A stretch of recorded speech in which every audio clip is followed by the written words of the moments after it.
Three big stories up front. Claude shatters Riemann math record. OpenAI COO Brad Lightcap resigns. Manus splits from Meta. We have all 28 stories today, so let's get into the details. Anthropic just dropped a bomb on pure mathematics. Their unreleased research model pushed the lower bound of the Riemann zeta function's zero proportion from 41.6% to 67.2%, shattering a 37-year-old number theory record. It took a swarm of 60 collaborative subagents and a massive 31 million tokens to pull off. Instead of just summarizing Wikipedia, this system autonomously reasoned and verified its way to the edge of human scholarship, proving AI can actually discover new science. At this rate, AI will solve math before we figure out its billing. Speaking of expensive operations, OpenAI's business mastermind is out. Brad Lightcap, the CFO and COO who spent 8 years building their commercial empire, is leaving to launch his own startup.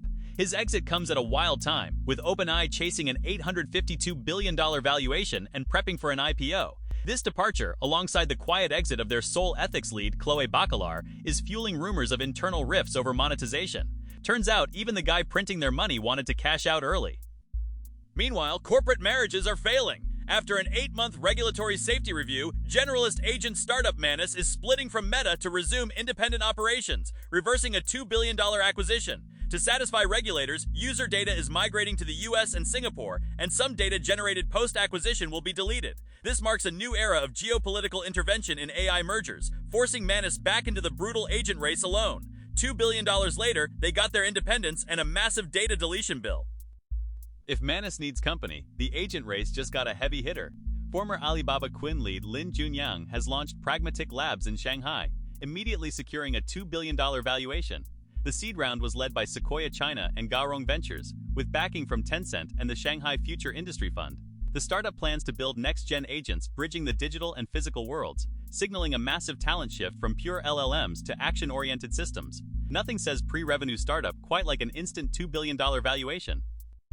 But building agents requires massive compute. NVIDIA is teaming up with BlackRock, Blackstone, and 4 other Wall Street giants to launch a financing platform aiming to leverage over $500 billion for AI infrastructure. To sweeten the deal, NVIDIA is guaranteeing up to 25% of the hardware's residual value. Jensen Huang claims compute is now a standard investable asset, kicking off the financialization of AI through debt and securitization. NVIDIA is now both the shovel seller and the bank loaning you shovel money.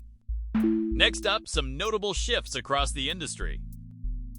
All that hardware needs power. Envision Group just fired up its 2-gigawatt Galaxy base in Ulaanbaatar, the world's largest single-body AI data center. It stabilizes volatile green energy for a 1 million GPU cluster, proving the AI race is now a power grid race. Meanwhile, AI eyes are getting smarter. The Tianmo team published a Nature Sensors cover story introducing Tianmo CV, an open-source, self-supervised visual framework. It reconstructs high dynamic range video in extreme, unlabeled environments, giving autonomous vehicles a much-needed upgrade. And those robots are moving faster. Independent Variables released their Wall-B world model, enabling a dual-arm robot to sort 1816 irregular packages per hour in a live, unscripted test. That beats Figure AI's record while slashing hardware costs by 70%, proving brains beat expensive metal. ByteDance's seed team discovered that image caption information density, not token length, drives diffusion model convergence. Their structured prompt scheme formats prompts into JSON, boosting spatial reasoning and composition. Prompt engineering is now just writing JSON. Building on scaling laws, Renmin University and Ant Group launched Llama v2. This 3OB diffusion language model activates only 3B parameters, matching mainstream reasoning and coding benchmarks using just 65% of the pre-training tokens of autoregressive rivals. Now let's turn to new tools worth trying. While models shrink, agents still hog memory. To fix this, OpenGUIN introduced compute affinity technology. By actively scheduling KV cache lifecycles instead of waiting for timeouts, it slashed first token latency by 57.46% and cut peak storage by over 25%. Over in latent space, Xi'an Jiaotong University introduced QQ-World to stop JPA-World models from collapsing.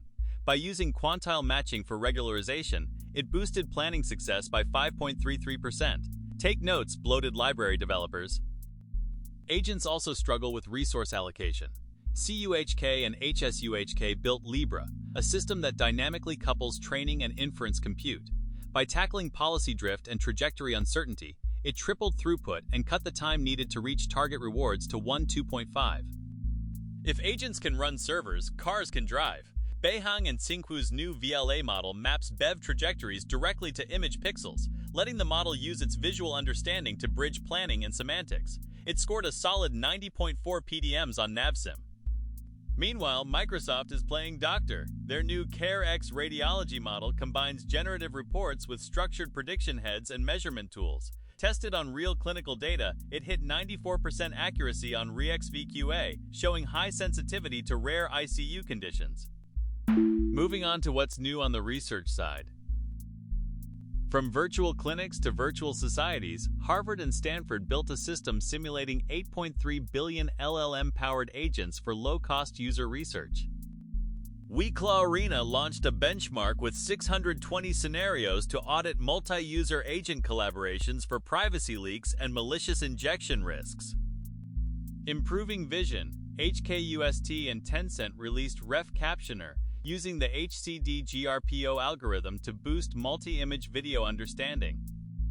Synced launched a global AI honor program for Chinese students to recognize academic breakthroughs and application pioneers. Next up, the business moves. Moving to biotech, MindRank raised $100 million for generative antibody design. Their 700 million parameter open-source model, OpenDEE, predicts antigen complexes, pushing several pipelines into preclinical stages, proving AI drugs might actually work. In hardware, Diamond Robotics raised hundreds of millions of RMB led by Ant Group. Their Diamond WM tactile world model uses a slow planning, fast correction loop to fix robot slippage and force control, because dropping things is bad business. Memorex AI secured hundreds of millions of RMB for its model-native long-term memory infrastructure. Scoring SOTA on Locomo Refined, they are partnering with Huawei Cloud to bring persistent memory to healthcare and smart homes, so your AI finally remembers you. Now let's turn to what the community's been talking about. To comply with EU laws, Anthropic is forcing global invisible watermarking on Claude outputs, sparking community backlash over text degradation and easy bypasses.